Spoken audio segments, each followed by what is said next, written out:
parti par là. Dispersez-vous. Fouillez la forêt. Il ne faut pas qu'elle s'échappe.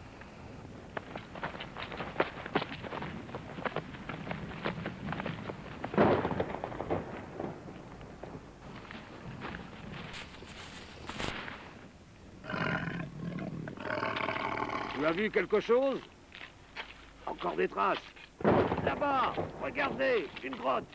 Attendez peut-être là-dedans. Allons voir. Amenez des torches, il fait noir comme dans un four là-dedans. Oh.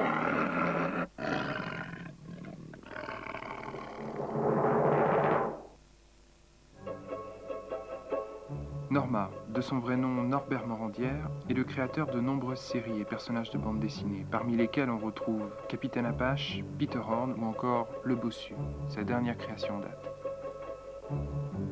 Je suis né à Alger en 1946, d'un papa qui était fonctionnaire de finance et d'une maman qui était à la maison.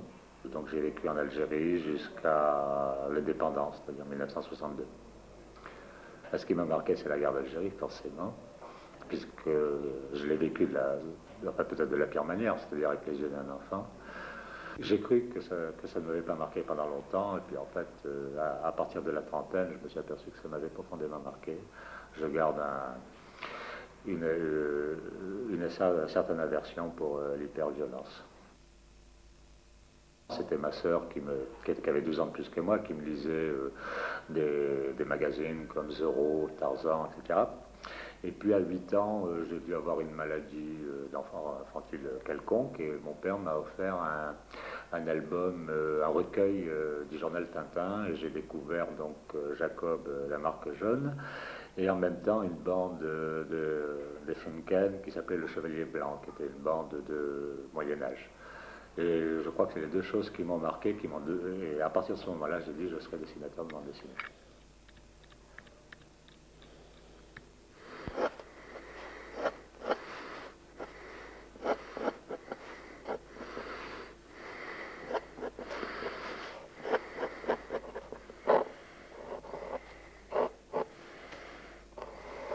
J'ai préféré Spirou à Tintin, que je trouvais Spirou plus dynamique. Bon, Tintin, c'était ce qu'on appelle l'école belge, un peu figée dans la lignée d'Hergé. Franquin faisait quand même, puisqu'on parlait tout à l'heure d'influence méditerranéenne, faisait souvent des paysages méditerranéens, et enfant, donc je me retrouvais plus dans les dessins de Franquin que dans cette espèce de froideur flamande d'Hergé, que je trouvais vieillot en fait par rapport au modernisme de Franquin. Mais c'était surtout Gigé qui me fascinait à cause de ses noirs et du dynamisme, et puis de ses chevaux aussi, qui étaient assez extraordinaires. J'arrive à Montpellier en fin 64, entre 65 et 66, j'ai fait 5 mois aux Beaux-Arts, et puis je me suis marié, donc j'ai laissé tomber les Beaux-Arts. Et c'est mes seules études de dessin, j'en ai plus jamais fait après. C'est vers 66, j'ai redécouvert, je suis revenu à la bande dessinée avec le Charlie Marsuel de Wolinski, qui publiait des bandes italiennes comme Valentina de Crépax ou choses comme ça, qui m'ont vraiment marqué. Puis c'était la période où il y a eu la Barbarella de Forest, et puis les deux bandes de Pellahart, Jodel et Pravda la survireuse. Et j'ai eu vraiment envie de faire ce genre de bande dessinée. J'avais fait donc justement, à cause de ces bandes de Crépax, une bande pour adultes relativement osée et violente, enfin pour l'époque. Maintenant, ça serait quelque chose d'extrêmement gentil. Et j'étais monté à Paris pour le montrer à des éditeurs. J'avais choisi le mois d'août, ce qui n'était pas vraiment un bon moment.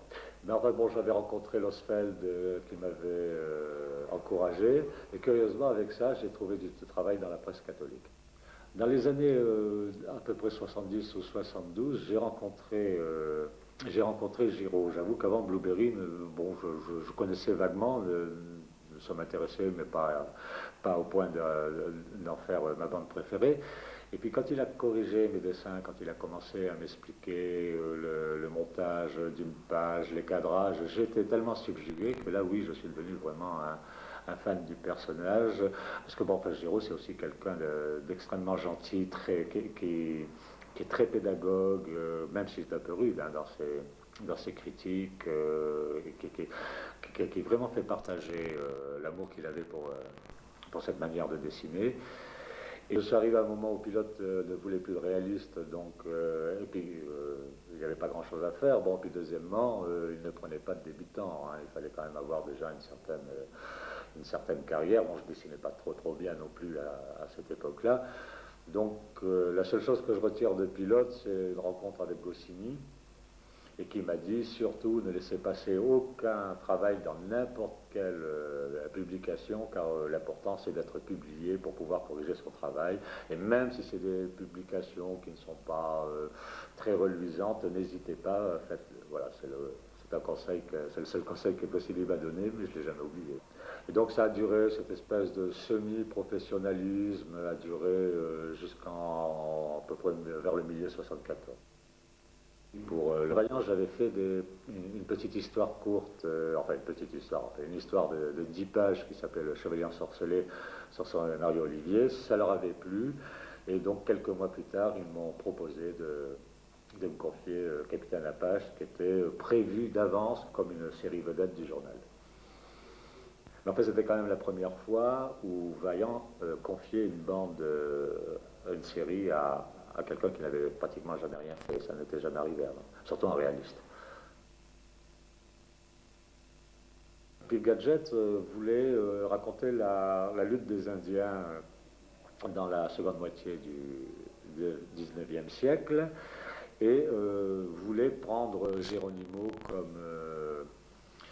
comme héros. Et Roger Lecureux leur avait fait remarquer que, aussi juste que soit la cause de Geronimo, c'était peut-être pas un modèle pour enfants, parce que c'était quand même quelqu'un d'une certaine violence, et qu'il valait mieux prendre un personnage fictif, qui aurait pu très bien exister à cette époque-là, et qui, à lui seul, personnalisait toute la nation indienne.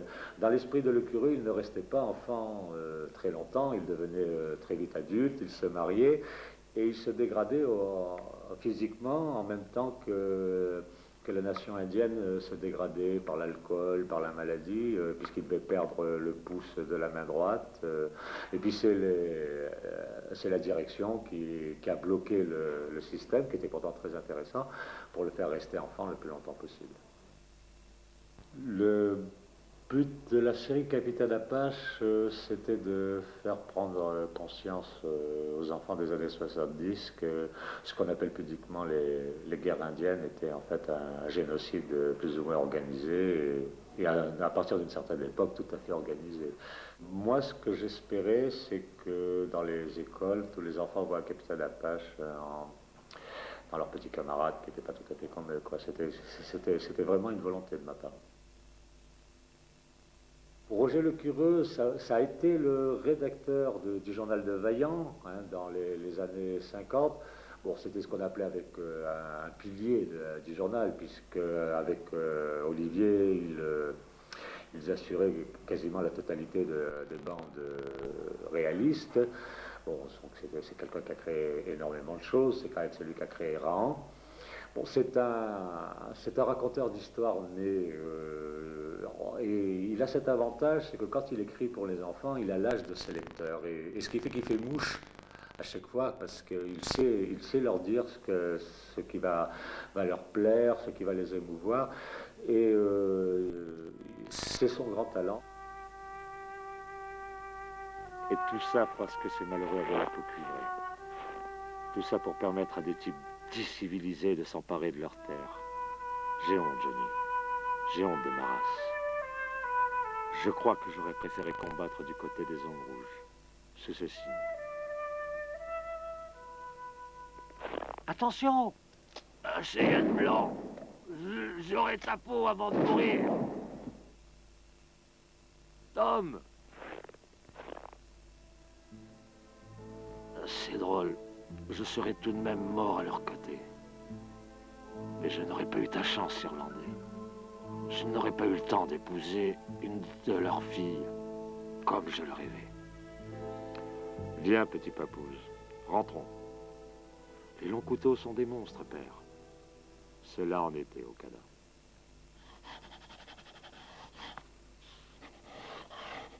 Plus le temps passait, et puis tout devenait un peu rigide. Le fait de mettre le mot fin, surtout, toutes les 10 pages, c'était frustrant parce que on n'avait pas dit ce qu'on avait vraiment envie de dire, on n'avait pas développé vraiment l'intrigue.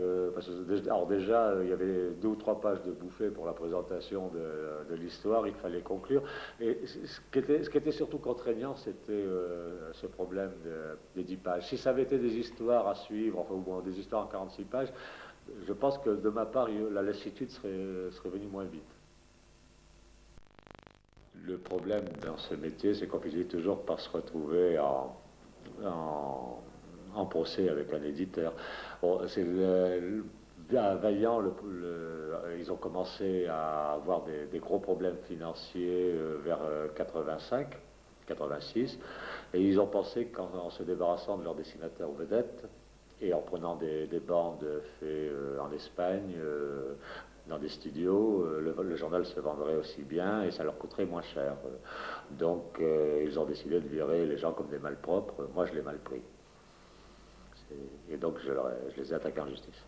Ça a été la fin donc de la période Vaillant, une fin un peu triste parce qu'il y a eu, par rapport quand même au grand moment, parce que quand on travaille pour un journal, on se sent obligatoirement concerné, donc il y a des moments où tout le monde fonce parce qu'on est en retard. Donc il y a un esprit d'ébullition comme ça dans la rédaction. Moi, personnellement, j'aime beaucoup ça. Alors, j'aurais préféré que ça se termine autrement. J'ai eu un petit passage à vide parce qu'il a fallu que je prouve aux éditeurs que mon étiquette dessinateur pour enfants ne voulait rien dire et que j'étais capable. D'ailleurs, en dessinant pour adultes, je ne vois pas tellement la différence. Le sujet change, mais au niveau du dessin, ça ne change pas grand-chose. Et j'ai présenté ma candidature pour reprendre Comanche de Herman et Greg. Et puis là aussi, il y a eu une petite chose un peu bizarre, c'est-à-dire qu'on va donner des essais de Comanche à faire alors que Rouge avait été déjà engagé. Bon, mais mes essais ont plu, donc on m'a demandé si je voulais, parce qu'il y avait un trou dans le journal Tintin, si je voulais le boucher en faisant une petite histoire de 15 pages. Ça a été le Hazel au gant. La série d'Hazel au gant, c'est de l'heroic fantasy, quoi. Donc ça avec tous les poncifs du genre, épée magique, dragon. Je l'ai peut-être dessiné un peu trop dans le stress parce que, bon, je parle pas du premier épisode où là ça s'est passé normalement, mais les éditions Blanco qui n'ont jamais été vraiment capables de distribuer les albums correctement, bon, créé donc des problèmes, il y avait des retards de paiement, donc je ne pouvais pas en faire une série principale. Donc je travaillais chez Glénat où je faisais les souvenirs de la pendule d'abord et puis Peter Horn après. Et quand j'avais terminé mon travail chez Glénat, c'est-à-dire quand j'avais fait 6 pages, je faisais en une dizaine de jours 4 pages d'Hazel au gant. Donc ce n'est pas une bande que j'ai réellement fouillée autant que je l'aurais aimé. Pour les souvenirs de la pendule, je crois que c'est Henri Filippini qui m'a proposé le travail. J'ai fait des essais, j'ai été accepté par Cotias et ça a démarré comme ça. C'était un projet de Glénat. Je crois que c'était un projet qu'avait proposé Philippe Cotias. Et Glénat pensait que, comme c'était en 89, tout le monde allait se ruer sur la Révolution française. Et donc, ça serait intéressant de parler de Marie-Antoinette. C'était une très bonne idée que tout le monde a eue. Donc, pendant un an, on a entendu parler surtout de Marie-Antoinette. Donc, il y a eu, à partir du second album, il y a eu saturation de la part du public. Le principe de la série, c'était de faire raconter l'histoire de Marie-Antoinette par une vieille pendule qui n'avait pas obligatoirement bonne mémoire, qui était un peu fabulatrice et qui donnait des explications à des événements historiques qu'elle inventait totalement. Donc, partant de là, il y a un mélange de vrai, de faux, et puis c'est au lecteur à s'amuser à déchiffrer ça. Et puis quand on connaît le vrai, le faux devient encore plus amusant par la force des choses. Après la Soudure de la Pendule, bon, j'avais rencontré Franck Giroux bien avant, je travaillais encore à Vaillant, et on avait parlé comme ça éventuellement un projet de faire une histoire de marine, parce que ça j'y tenais depuis quasiment mon enfance, parce que j'adore les bateaux à voile, et j'attendais une occasion de pouvoir faire une histoire avec des voiliers. Et donc on a pensé à Peter Horn qu'on a présenté à Glénat qui l'a accepté. Alors il y a eu d'abord un petit galop d'essai dans un mensuel qui s'appelait Vécu, enfin un numéro spécial de Vécu, où il y a eu une histoire de Peter Horn en 10 pages, où le personnage ne ressemblait absolument pas à ce qu'il devait devenir par la suite.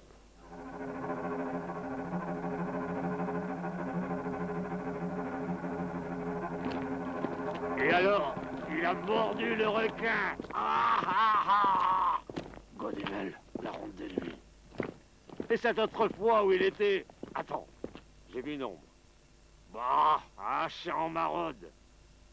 Old Devils, avec cette humidité dans l'air, ce serait plutôt un poisson-chat.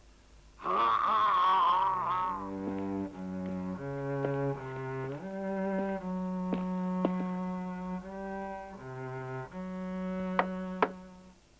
Monsieur Horn! Monsieur Horn! Qu'est-ce que... What Devil? Qui êtes-vous? Que vous est-il arrivé? Je m'appelle Storm. Martin Storm. J'étais cuisinier sur le Jupiter. Quoi? Mais c'est impossible, le Jupiter a coulé il y a plus d'1 an, à l'autre bout du globe. Non, il est simplement échoué. Au large de la Nouvelle-Hollande. Le pilote a indiqué la position.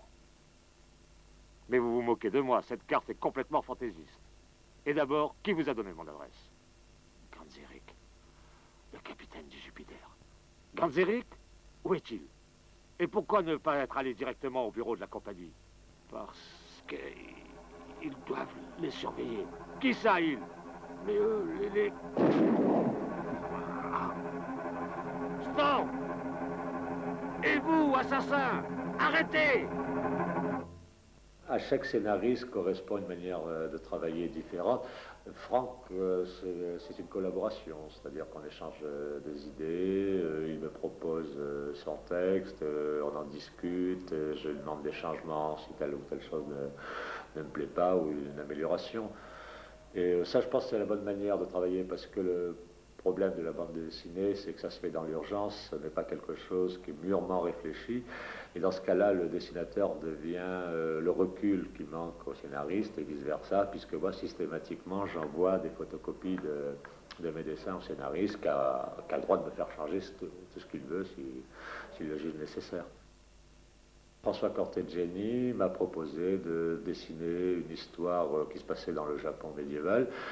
Comme j'aimais bien le Japon en général et que je ne connaissais pas grand-chose sur les samouraïs, tout ça, ça m'a intéressé de découvrir ce monde-là. Mais en fait, les samouraïs ont une importance assez petite dans la série. La série fait surtout appel à un personnage des légendes japonaises qui correspond au loup-garou de nos légendes, c'est-à-dire le Onigozu, qui est une espèce de monstre dévoreur d'êtres humains. François Cortegiani a commencé sa carrière comme dessinateur humoristique et comme il n'aime pas trop écrire des textes, il fait des petits dessins pour m'expliquer ce qui se passe dans sa page. Ce ne sont que des suggestions et en général je remonte la page plus ou moins différemment de ce qu'il a proposé. Le propre, c'est dans ce genre de travail, c'est de faire rentrer au maximum le lecteur dans l'histoire. Bon, par exemple, donc, la première image, on voit le méchant de service, Obata, menaçant un vieillard qu'il a l'intention de tuer. Donc j'ai pris un point de vue en légère plongée, afin que le lecteur ait l'impression qu'il rentre dans la pièce et qu'il découvre l'ensemble de la scène et du décor. Hein. À la deuxième image, je vais amener le lecteur à la place du vieillard. Et donc je vais choisir des contre-plongées. Une qui est relativement éloignée, et l'autre qui va légèrement se rapprocher puisqu'il se baisse pour le tuer. Le fait de rapprocher comme si c'était une caméra donne aussi un mouvement à ce personnage. Et je termine la scène, c'est-à-dire quand le vieillard est mort et Obata se relève. Bon, à noter, on ne voit pas sa tête, ce qui permet encore plus d'imaginer la méchanceté du personnage. Là, la caméra s'éloigne et la prise de vue est prise à la hauteur du vieillard. Bon, là, il se dirige vers une porte. Qu'y a-t-il derrière une porte? Il ne le sait pas, nous non plus. Donc, on le voit de dos, s'éloignant. Retournement, c'est-à-dire contre-champ. Il ouvre la porte, on ne sait toujours pas ce qu'il y a derrière. Et lui non plus d'ailleurs. Tout son visage est dans l'ombre. D'abord, ça donne un effet dramatique. Il paraît encore plus un être méchant et nuisible. Et deuxièmement, parce qu'il rentre dans un endroit où il n'y a pas de lumière. Et dans cet endroit, bon, il y a la servante du vieillard qui va l'assommer avec un vase. Le décor n'ayant plus aucune importance, je me sers de toute la place pour les deux personnages, et ce qui donne une impression de violence plus grande. Qui? Si tu ne viens pas à la Gardère ira à toi. Parle-moi, Christopher, fais-le.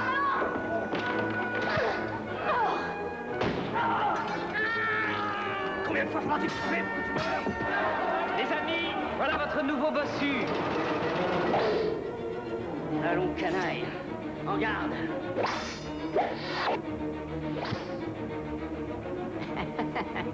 Touchez ma bosse, monseigneur. Pour le bossu, alors là c'est un cheminement différent. Hein. Glénat est un ami de Philippe de Broca, et donc il lui a proposé de faire une adaptation en bande dessinée du film Le Bossu. Et que de Broca il a été d'accord, mais à condition qu'on ne reproduise pas les visages des acteurs. Ce qui nous arrangeait à nous, car aussi bien le scénariste que moi, bien qu'on ait travaillé d'après le scénario de Jean Cosmos et Raymond Tonnerre, on a fait comme si on faisait une bande dessinée en oubliant totalement le film. Et si on m'a choisi, c'est d'abord parce que j'avais dessiné Peter Horn, qui se passe à la même époque, et puis parce que Henri Filippini connaissait ma passion pour l'escrime aussi. Regardez bien tous, je compte 5 et il est mort. 1, 2, 3, 4, 5. J'avais un papa qui a été médaille de bronze à la fin des années 20 ou au début 30, de sabre, qui m'a élevé dans la vénération des épées, des armes blanches en général. Ce qui fait que quand j'étais gamin, je provoquais mes petits camarades en duel. Et donc on se donnait rendez-vous dans un terrain vague et j'arrivais avec de vraies épées. Et un jour, bon, comme j'étais obsédé par la fameuse botte de Nevers, j'ai effleuré entre les deux yeux un de mes petits camarades. Alors je suis allé faire de l'escrime en salle d'armes, où c'était quand même beaucoup plus prudent. Je crois que c'est Corteggiani qui m'a mis en relation avec un monsieur qui travaillait plutôt dans le cinéma, qui n'avait jamais fait de bande dessinée, Jacques-René Martin, et qui avait écrit un scénario passant à notre époque.